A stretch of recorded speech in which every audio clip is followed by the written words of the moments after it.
যারা আসাম আগরতলা জাতীয় সড়কের পাশে একটি সুন্দর প্রপার্টির খোঁজ করছেন তাদের জন্য আজকের এই ভিডিওটা। লোকেশনটা হচ্ছে আসাম আগরতলা জাতীয় সড়কের পাশে কাশীপুর শুভম সলিটায়ারের অপোজিটে এই জায়গাটি অবস্থিত।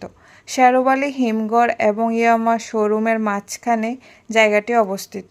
জায়গাটি ন্যাশনাল হাইওয়ের পাশে অবস্থিত হওয়াতে জায়গাতে ছোট বড় যে কোনো গাড়ি অনায়াসে প্রবেশ করবে। এখানে মোট 7 ঘন্টা জায়গা আছে।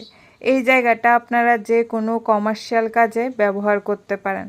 যেমন এই জায়গাটাতে আপনারা ফ্ল্যাট করতে পারেন, যে কোনো গাড়ির শোরুম, বড় যে কোনো ধরনের শপিং মল এখানে দিতে পারেন, অথবা হোটেল, বাইকের শোরুম, পলিক্লিনিক এই জায়গাটাতে আপনারা করতে পারেন। জায়গাটার আশেপাশে সব বিজনেস প্রতিষ্ঠান রয়েছে। জায়গাটা আপনারা কমার্শিয়াল অথবা রেসিডেন্সিয়াল দুটোভাবেই ব্যবহার করতে পারেন। মালিক এই 7 ঘন্টা জায়গা একসঙ্গেই বিক্রি করতে চাইছেন। জাতীয় সড়কের পাশে সর্বসুবিধাযুক্ত এই 7 ঘন্টা জায়গা দেখে যদি আপনাদের পছন্দ হয়ে থাকে, স্ক্রিনে দেওয়া ফোন নাম্বারে সরাসরি যোগাযোগ করে আপনারা এই জায়গাটা কিনতে পারেন। ভিডিওটা দেখার জন্য অসংখ্য ধন্যবাদ।